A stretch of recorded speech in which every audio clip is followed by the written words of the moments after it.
Good afternoon, everyone. Excuse me. I'm John Quincy, Chair of the Ways and Means Committee. This is a regularly scheduled meeting of Ways and Means, and of course joined by Council Members Yang, Palamasano, Council Vice President Glidden, and Council Member Bender. A special occasion for you. Happy birthday, Council Member Bender. I knew you didn't want anybody to mention that or talk about it, so I decided to spend extra time and some camera time for you too. So I hope everybody had a lovely Mother's Day weekend and enjoyed the weather out in the great city that we have. We have a number of items on our consent agenda.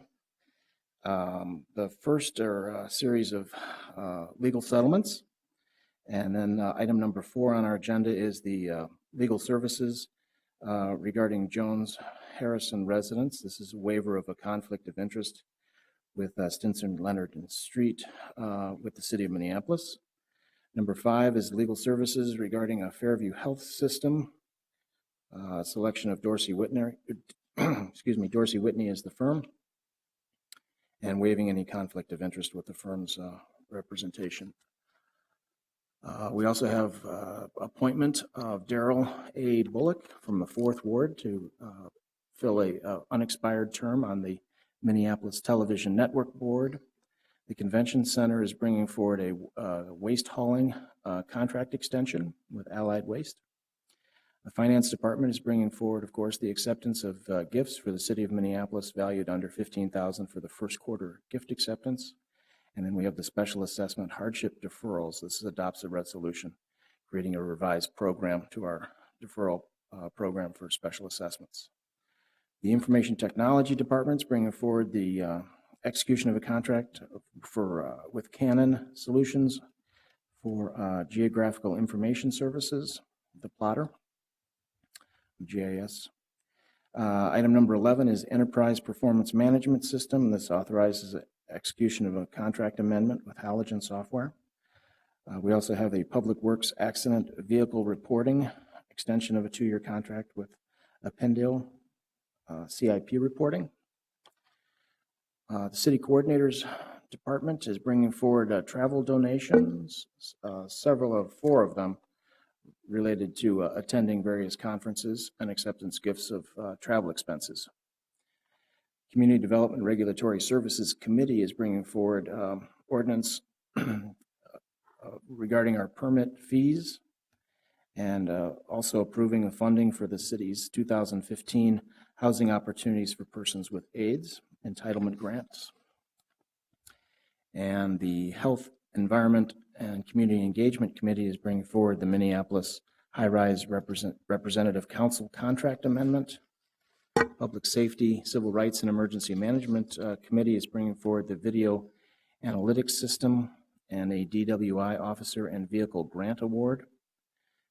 Transportation and Public Works Committee is bringing forward a number of resurfacing and reconstruction projects related to 26th Street East and 28th Street East, Minnehaha Avenue, and then item number 24 on the agenda is the Nicollet Mall Street Reconstruction Project and those assessments, ordering the work to proceed with those special assessments. Item number 25 is the 8th Street Southeast Street Reconstruction and Street Lighting Project. And number 26 is the 2015 Downtown Minneapolis TMO grant agreements. Are there any questions on any of those items on our consent agenda?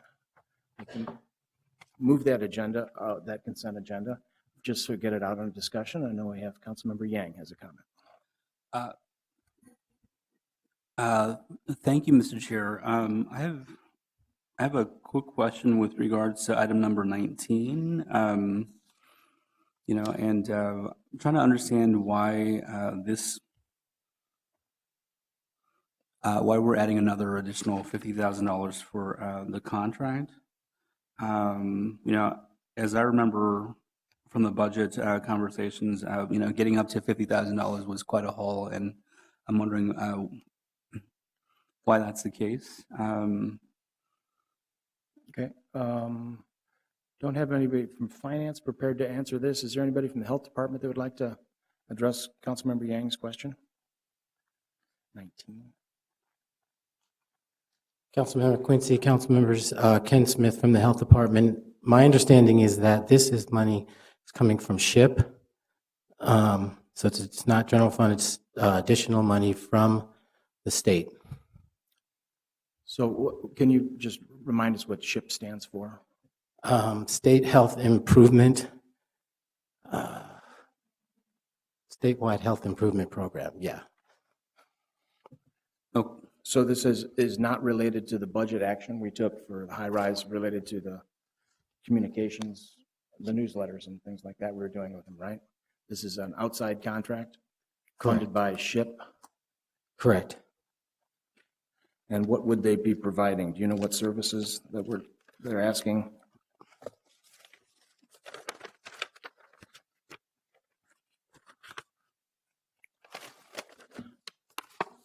Forgive us, I'm Yes, just council looking for members, the RCA myself. They will be providing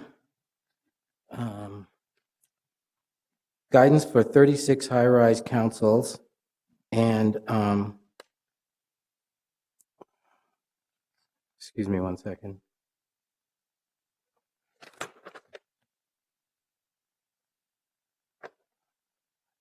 Extend the reach, let's go.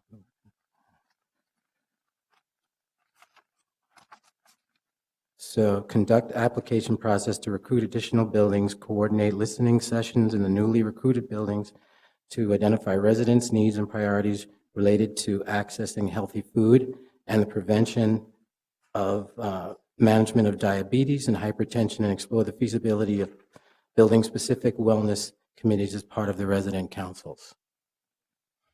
and Mr. Chair, I mean, the reason why I asked is that, as I recall, the $50,000 that we allocated to the high-rise representative council was much more a security measure than anything. And so, it just seemed unusual to me, but I'm going to do some background research on it and try to figure out what the situation is. Okay, thank you for that. This is, as I understood it, pass-through federal money, is that correct? Correct. Okay. So it's outside of the security measures that were taken through our regular process. This is separate from that, but we'll look into that and have those answers addressed offline. But I think we'll be able to move this item forward for today's action. Is that correct? Thank you, Mr. Chair. Thank you very much, Mr. Smith, Sure. for joining us. And we'll get some more detail to help address Councilmember Yang's issue. Any other questions or comments on those consent items? All those in favor of those items, please signify by saying aye. Aye. And opposed?